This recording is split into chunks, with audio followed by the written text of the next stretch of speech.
Hello बच्चों, कैसे हो आप सब लोग। एक बार फिर आप सबका स्वागत है माइंड स्पार्क फिजिक्स में। हमने लास्ट टॉपिक जो स्टार्ट किया था वो इलेक्ट्रोस्टैटिक्स स्टार्ट किया था, जिसमें हमने ये पढ़ा था कि नेचर में क्या क्या चीज़ें होती हैं और चार्ज कितने टाइप का होता है। अब अगर कोई दो पार्टिकल है मेरे पास, उनको मैं रब कर रहा हूँ आपस में, रब करने में क्या चीज़ें होती हैं। रब करते हैं जैसे ही मैंने दो पार्टिकल लिए, सपोज एक पार्टिकल ये है एक पार्टिकल ये है, दोनों को आपस में मैं रब कर रहा हूं। रब करने से एक के इलेक्ट्रॉन दूसरे में ट्रांसफर हो जाते हैं। अब अगर ये पार्टिकल हैं और इलेक्ट्रॉनों का ट्रांसफर हो रहा है, तो on which basis we can say it is a positive element और it is a negative element. हम किस बेसिस पे इसको कहेंगे कि ये पॉजिटिव एलिमेंट हुआ और ये निगेटिव एलिमेंट हुआ। किसने इलेक्ट्रॉन ट्रांसफर किए, किसने इलेक्ट्रॉन लिए। तो ये जो प्रोसेस है, इस प्रोसेस को एक सीरीज के द्वारा सॉल्व करते हैं। उस सीरीज का नाम बेटा इलेक्ट्रोस्टैटिक सीरीज। क्या नाम है सीरीज का? सीरीज का नाम है इलेक्ट्रोस्टैटिक सीरीज। अब ये जो इलेक्ट्रोस्टैटिक सीरीज है, ये हमें क्या बताती है? ये हमें ये बताती है कि अगर मैं दो या दो से ज्यादा एलिमेंट को या दो एलिमेंट को आपस में रब करता हूं, तो एक पॉजिटिव होगा और एक निगेटिव होगा। कैसे इसको लिखेंगे? Two substance are rub together, former in this series will be positive and negative. क्या होगा इसमें? Two element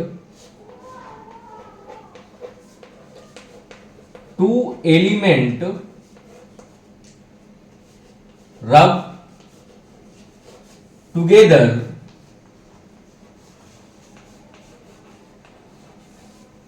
former in this series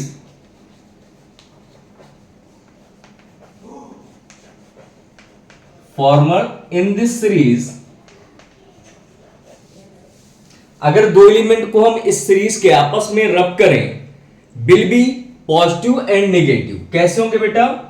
will be positive and negative. ये सीरीज का कमाल है।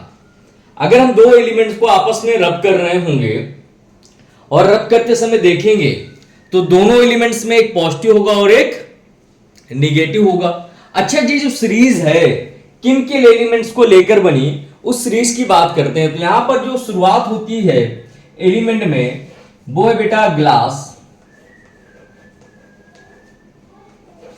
देन वन बाय वन अच्छे से देखना क्या क्या एलिमेंट है और कौन कौन से एलिमेंट अच्छे से यूज होते हैं। ग्लास के बाद सेकेंड है फ्लैनेल,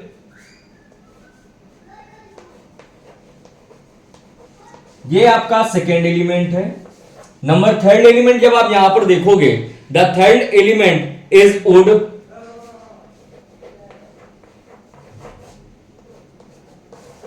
वन बाय वन अच्छे से एक एक एलिमेंट को समझते जाना। Then silk,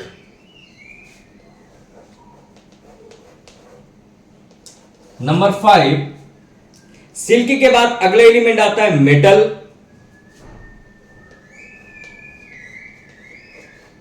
number 6 hard rubber and number 7 is, hard rubber तक क्लियर हुआ। Number 7 is wax. क्या है नंबर 7 बेटा? वैक्स। नंबर 8 रेसिन और प्लास्टिक।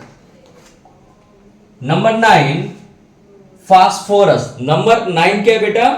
सल्फर।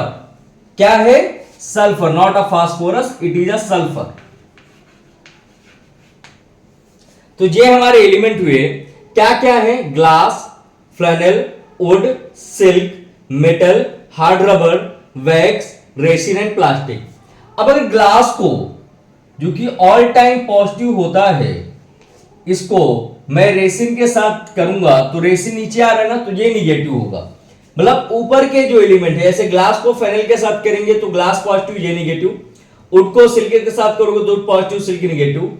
सिल्क को मेटल के साथ करोगे तो silk positive metal negative, metal का हार्ड रबड़ के साथ तो हार्ड रबड़ positive, sorry metal positive hard रबड़ निगेटिव, सेम वैक्स रेसिन के साथ और रेसिन सल्फर के साथ। अब ये सारी चीजें तो हो गई, हमें ये पता चल गया कि चार्ज दो टाइप के होते हैं। On the rubbing process we can exchange the electron. अगर मोटी मोटी बात ये समझें कि क्या होता है रबिंग प्रोसेस में, तो रबिंग प्रोसेस में हम इलेक्ट्रॉन का एक्सचेंज करते हैं। तो एक चीज लिख लेते हैं यहां पर, एक नोट डाल करके, note on rubbing process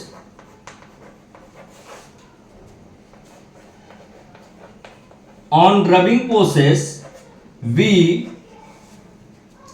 exchange electron. किसका एक्सचेंज कर रहे हैं हम? इलेक्ट्रॉन का एक्सचेंज कर रहे हैं रबिंग प्रोसेस के टाइम पे। अब मुझे ये कैसे पता चलेगा कि कहां पर चार्ज है या किसमें चार्ज नहीं है? तो इस चीज को जानने के लिए साइंटिस्ट ने एक नया इंस्ट्रूमेंट डिस्कवर किया जिसका नाम था इलेक्ट्रोस्कोप। क्या नाम था बेटा इंस्ट्रूमेंट का? इंस्ट्रूमेंट का नाम था इलेक्ट्रोस्कोप। इलेक्ट्रोस्कोप करता क्या है? तो help to know the presence of electric charge. क्या है ये? हेल्प करता है इलेक्ट्रिक चार्ज की प्रेजेंस को जानने के लिए। It uses property of repulsion. क्या है बेटा? इट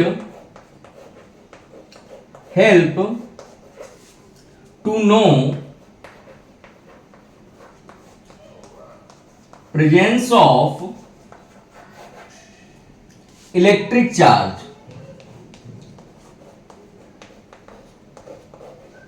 किसकी प्रेजेंस के बारे में बताता है? हमें इलेक्ट्रिक चार्ज की प्रेजेंस के बारे में बताता है।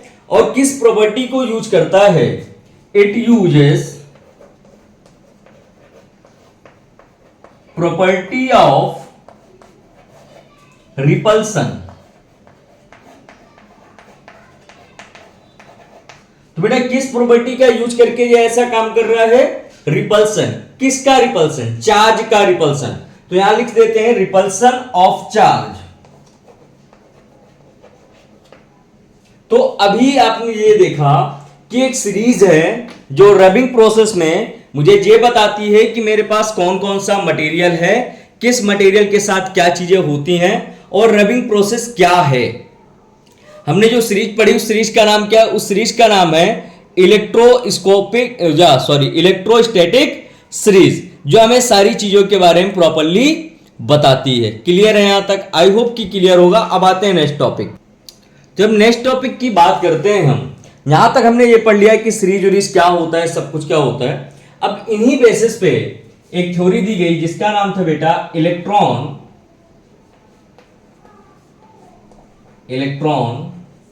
Theory of electrostatic. Electron theory of electrostatic. Electrostatics के लिए इलेक्ट्रॉनिक थ्योरी क्या थी? तो आप पहली चीज तो ये जानते हो कि अगर कोई भी न्यूक्लियस है उसके पास पॉजिटिव एंड निगेटिव चार्ज दोनों होंगे। Nucleus is positive and electron is negative. तो नंबर फर्स्ट पॉइंट अगर इस थ्योरी की बात करें तो इस थ्योरी ने नंबर फर्स्ट पॉइंट पे हमें यह बताया कि न्यूक्लियस क्या होता है। न्यूक्लियस कैसा? आपने 11th की केमिस्ट्री पढ़ा न्यूक्लियस के बारे में, जहां पर सारी चीजें आप लोगों को क्लियर करके बताई गई थी, उसी का ओवरव्यू लेते हैं हम यहां पर। अगर बात करें न्यूक्लियस की, न्यूक्लियस इज पॉजिटिव। न्यूक्लियस कैसा होता है? पॉजिटिव होता है। वहीं पर अगर इलेक्ट्रॉन की बात करें, electrons are negative charge. Nucleus कैसा है? पॉजिटिव चार्ज वाला है। और इलेक्ट्रॉन कैसे हैं बेटा? निगेटिव चार्ज वाले हैं।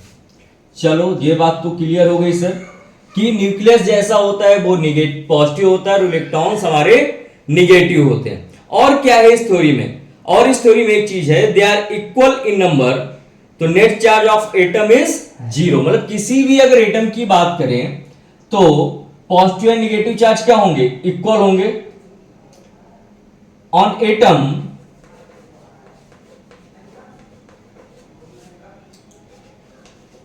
Positive charge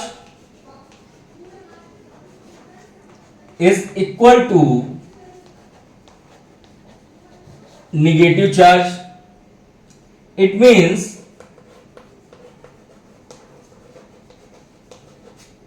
net charge is zero. Net charge कैसा होगा बच्चों, जीरो होगा। क्लियर है यहां तक? चलो थर्ड पॉइंट में आते हैं। इस थ्योरी ने आखिर क्या क्या चीजें हमें बताई, इस थ्योरी ने क्या क्या चीजों का हमें बेसिकली इंट्रोडक्शन कराया, उस चीज के बारे में डिस्कशन कर रहे हैं। न्यूक्लियस क्या है, पॉजिटिव है, इलेक्ट्रॉन्स निगेटिव है। किसी एटम में number of positive charge equal to number of negative charge. It means net charge कैसा होता है, zero. During rubbing electron are exchange.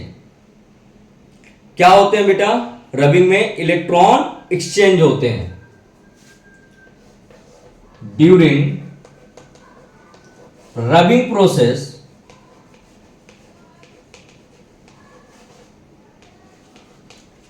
electrons are exchanged।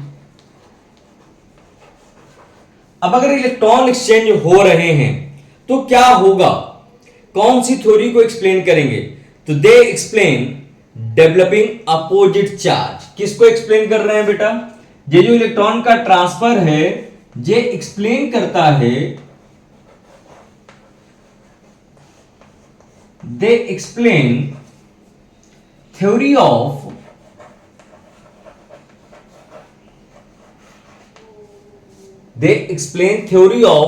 Developing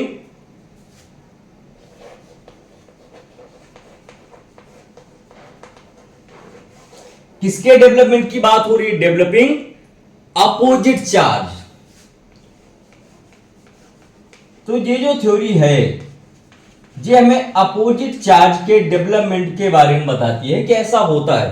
तो देखो तीन पॉइंट अभी हमने पढ़े। पहला क्या था, nucleus is positive, electrons are negative.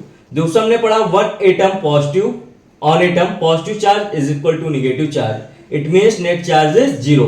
During rubbing electron are exchange. They explain theory of developing opposite charge. Clear है यहां तक?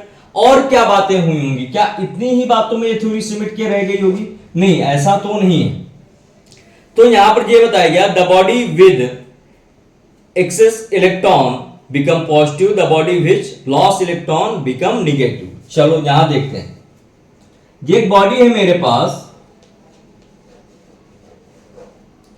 अगर इस बॉडी से इलेक्ट्रॉन निकले, समझना, अगर इस बॉडी से इलेक्ट्रॉन निकले तो ये कैसी हो जाएगी, ये हो जाएगी पॉजिटिव चार्ज बॉडी। अगर किसी बॉडी को अगर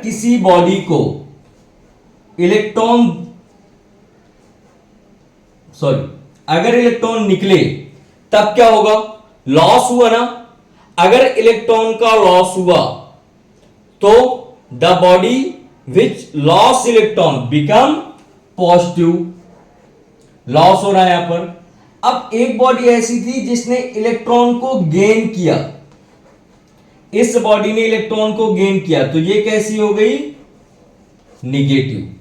समझना, जिस बॉडी ने इलेक्ट्रॉन को दिया, जिस बॉडी ने इलेक्ट्रॉन को दिया वो पॉजिटिव, जिस बॉडी ने इलेक्ट्रॉन को लिया वो निगेटिव। इलेक्ट्रॉन मींस कर्जा, जिसने कर्जा दिया वो पॉजिटिव, जिसने कर्जा लिया वो निगेटिव।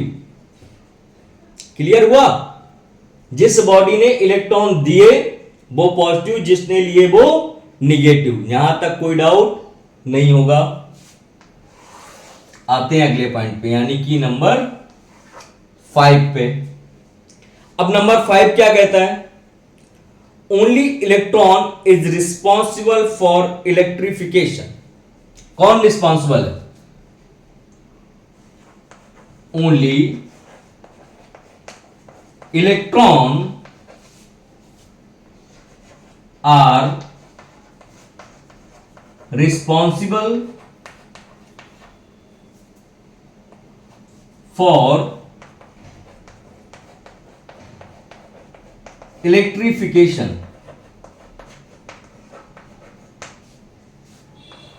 तो इलेक्ट्रिफिकेशन के लिए अगर रिस्पॉन्सिबल की बात करें तो कौन है बेटा? इलेक्ट्रॉन रिस्पॉन्सिबल है। और क्या है? चार्ज किसके द्वारा कैरिड किया जाता है? Charge is always carried on particle.